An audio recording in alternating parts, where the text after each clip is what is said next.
Shalom.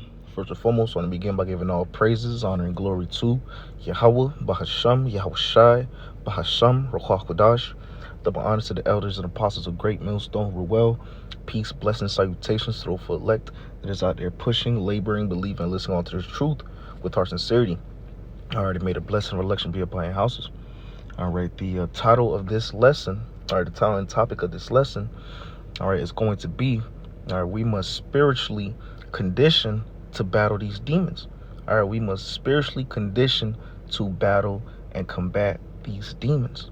All right, so we have to constantly condition so we could be spiritually fit to battle these demons, so we could be spiritually fit for these times that we are in, these times that we are entering. All right, but real quick, I have two definitions here for conditioning. The first one here is from the Oxford Languages. All right, let's open it up. It reads, the process of training or accustoming a person or animal to behave in a certain way or to accept certain certain circumstances. And then right here it says condition, have a significant influence on or determine the manner or outcome of something, train or accustom someone to to behave in a certain way or to accept certain circumstances, bring something to a desired state for use, make a person or animal fit and healthy. All right, and let me get this other one here.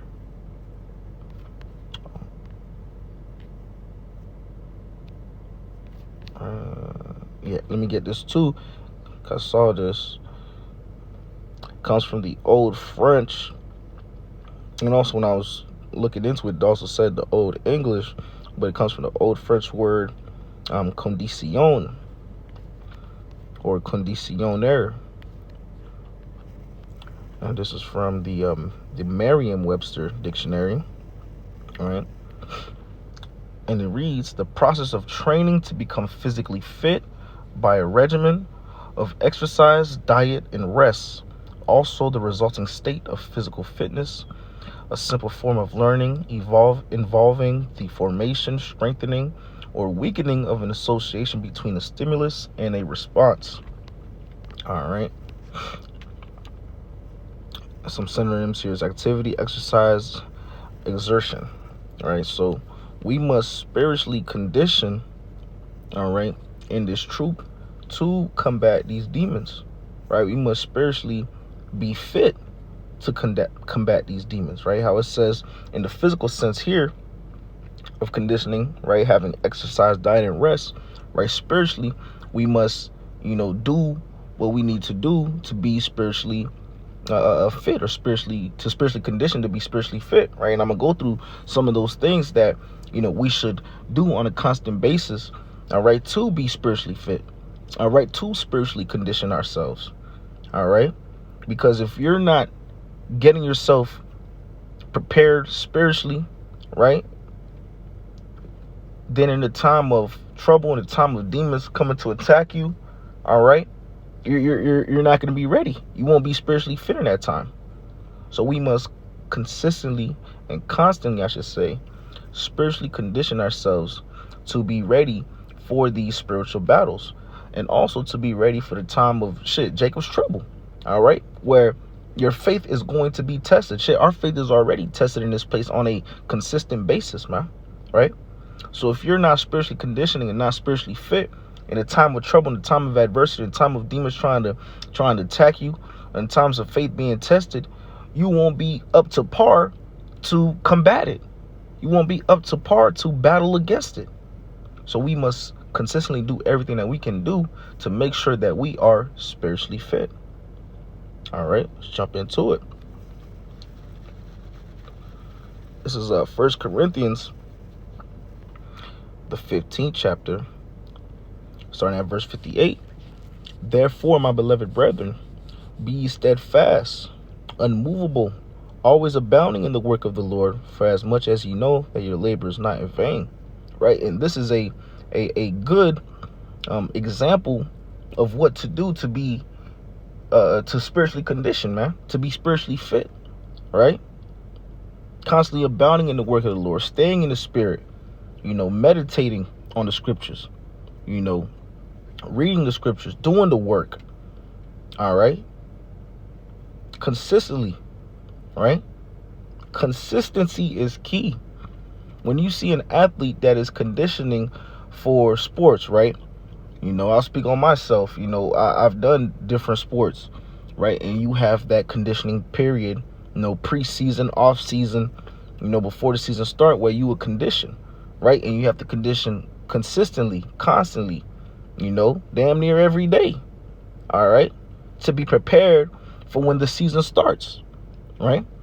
When you look at two athletes, you got one that conditioned off season and preseason, right? And you got one that didn't condition at all. And when the season start, you could already tell who was putting in work on the off season, who was putting in work in the preseason, man.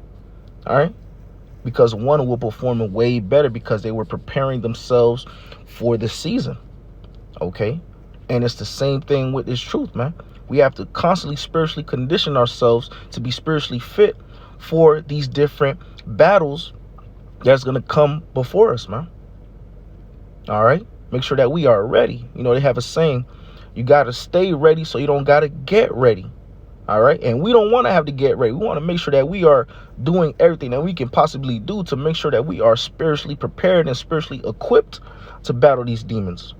All right? Let's continue on. This is 2 Corinthians, the 13th chapter, verse 5. All right? Another one. It reads, examine yourselves whether ye be in the faith. Prove your own selves. Know ye not your own selves how that Yahushua HaMashiach is in you, except ye be reprobates. Right? Another good thing to do to spiritually condition yourself, to make sure that you're spiritually fit to battle these demons, man, is to constantly examine yourself. All right? And again, go back to the sports analogy, man. All right? When the athletes are conditioning, they're working on their technique. They're making sure that they're on point. They're going back, watching film. They're making sure that what they're doing is on point for when they get down to that actual, game. And the same thing we must do now in this truth. We have to constantly examine ourselves to make sure that we are walking uprightly in the sight of Yahweh Shem Shah, right? To make sure that we are, doing everything to be spiritually fit to combat these demons, all right? For the time of where our faith get tested, for the time of tribulation, for the time of Jacob's trouble, right? And that all begins with what? Spiritually condition ourselves, right? Examining ourselves, making sure that we are on point, making sure that we are right in the sight of Yahweh Shem Shah. All right?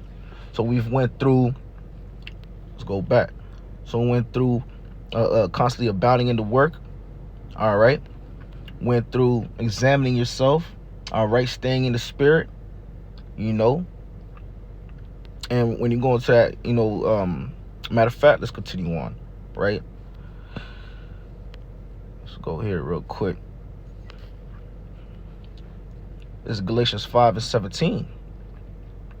For the flesh lusteth against the spirit, and the spirit against the flesh. And these are contrary the one to the other, so that ye cannot do the things that ye would. Right? So it's a constant battle between the flesh and the spirit. Right? The scriptures let us know, the Lord is letting us know, hey, it's a battle between the flesh and the spirit. Right? We know our enemy, man. Right? Again, going back again to a sports analogy. Right? When you are conditioning yourself, when you are, getting right, preparing for that season, right? Like I was saying a little earlier, you're watching film, you seeing who you're playing, you're seeing your opponents, you're seeing your enemies, right? So you are preparing yourself for that, right? And we know that the flesh and the spirit are constantly at war, all right? They're going head to head with each other, man. And the flesh is our enemy, right? So we have to stay tapped into the spirit as much as possible.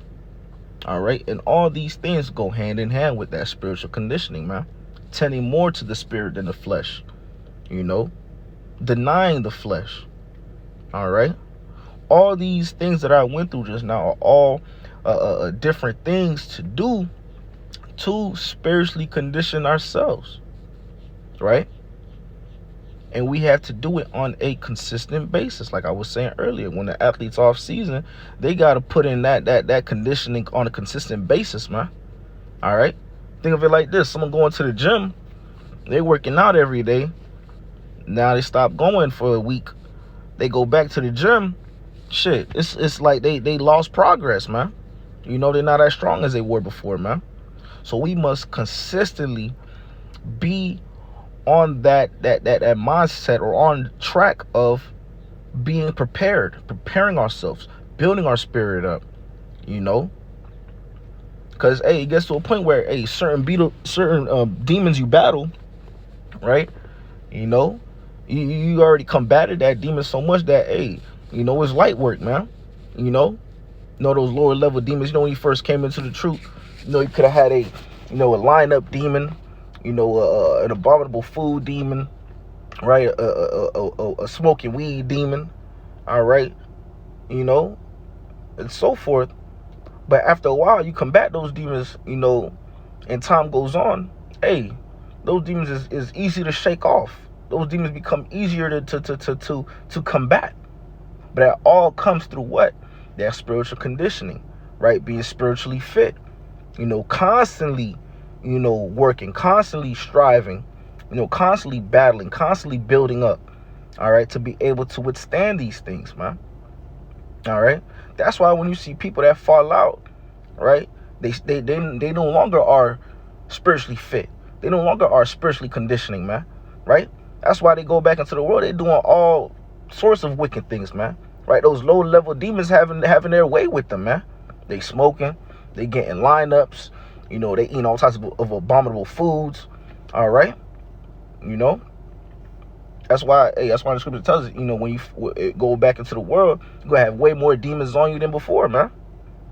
So we have to stay consistent, man. All right?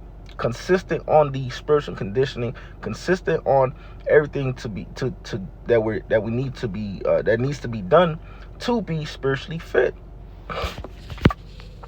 Okay? This is going to be Matthew, the 17th chapter. I'm going to start, matter of fact, let's start at the top. And it reads, and after 6 days, Yahushua taketh Peter, James, and John, his brother, and bringeth them up into a high mountain apart, and was transfigured before them, and his face did shine as the sun, and his raiment was white as the light. And behold, there appeared unto them Moses and Elias talking with him. Then answered Peter and said unto Yahushua, Lord, is it good for us to be here? If thou wilt, let us make here 3 tabernacles, one for thee, and one for Moses, and one for Elias. While he yet spake, behold, a bright cloud overshadowed them, and behold, a voice out of the cloud which said, This is my beloved Son, in whom I am well pleased. Hear ye him. And when the disciples heard it, they fell on their face and were sore afraid. And Yahushua came and touched them, and said, Arise, and be not afraid. And when they had lifted up their eyes, they saw no man, they saw no man save Yahushua only. And as they came down from the mountain, Yahushua charged them, saying, Tell the vision to no man until the Son of Man be risen again from the dead. And his disciples asked him, saying, Why then say the scribes that Elias must first come? And Yahushua answered and said unto them, Elias truly shall first come and restore all things. But I say unto you that Elias is come already, and they knew him not, but have done unto him whatsoever they listed. Likewise shall also the Son of Man suffer of them. Then the disciples understood that he spake unto them of John the Baptist. And when they were come to the multitude, there came to him a certain man kneeling down to him and saying, right, and this is the point right here where I really want to get, Lord, have mercy on my son, for he is a lunatic and sore vexed, for oft times he falleth into the fire and oft into the water. And I brought him to thy disciples, and they could not cure him. Then Yahushua answered and said, Faithless and perverse generation, how long shall I be with you? How long shall I suffer you? Bring him hither to me. And Yahushua rebuked the devil, and he departed out of him, and the child was cured from that very hour. Then came the disciples to Yahushua apart and said, Why could not we cast him out? And Yahushua said unto them, Because of your unbelief. For verily I say unto you, if you have faith as the grain of a mustard seed, ye shall say unto this mountain, Remove hence to yonder place, and it shall remove, and nothing shall be impossible unto you. Howbeit, this kind goeth not out, but by prayer and fasting. All right. So, hey, again, we're seeing how, Yahushua basically casted out that demon, man.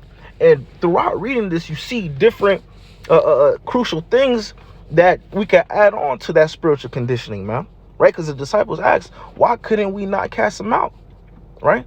Yahushua said, for it, let's read it. Let's read it again. Then came the disciples to Yahushua apart and said, Why could not we cast him out?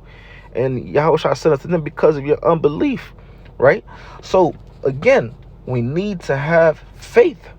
We must believe, right? When it comes down to combating these demons, when it comes down to going, toe to toe and battling these demons, man, that is another thing that we must add unto our regimen of spiritual conditioning, man, along with all the other things that I've went through already.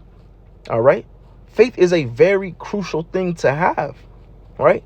If you're trying to go toe to toe with these demons and you have no faith, hey, they gonna have their way with you, man. You must have faith. All right. And also in the times of Jacob's trouble, the time in the hour of temptation, right? In the times where your faith is getting tested, if you don't have faith, then what's going to happen? You're going to ultimately fall. So you need faith. That is a crucial thing to add into the spiritual conditioning regimen, so we can be spiritually fit. Okay. And if you feel like you're struggling with faith, if you feel like you need an increase in faith, no shit, we all could consistently have that increase in faith constantly, man. You could never not have enough. Then we must pray to Yahweh Shema Shah. Ask for this increase in faith, man. All right. And also another thing too, all right, is prayer and fasting. All right. Prayer and fasting is a good way to combat these demons, right? But we must, again, going back to spiritual conditioning, have that part of our spiritual conditioning regimen. All right, because if you're not praying on a consistent basis, if you're not fasting, consistently, all right, when it comes down to combat these demons and you try to pray and fast, shit, it's gonna be hard for you, man. All right. If you haven't fasted in months and then you try to do a fast, hey, it's going to be hard. It's going to be hard. That's why it's good to, throw fasting into your spiritual condition, throw fasting into your routine, man. Whether it's, once a week, whether it's twice a week, whether it's once every 2 weeks, as long as you putting it in your routine on a consistent basis, man. All right. And with prayer, shit, praying daily, man. All right.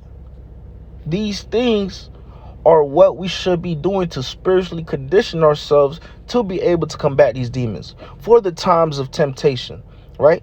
For the times when our faith are tested, right? Because we need these things, especially in this demonic ass world, this demonic ass generation we live in, man. All right. We must remember and don't forget, we live in fucking Babylon, man.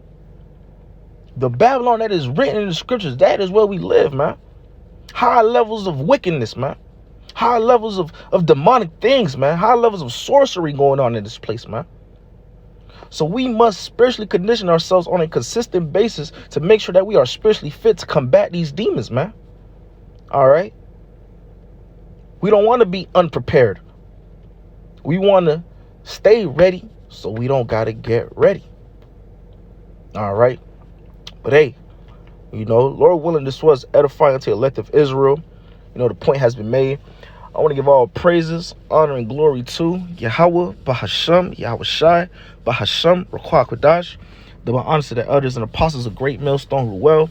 peace, blessings, salutations to the full elect that is out there pushing, laboring, believing, and listening onto this truth with our sincerity.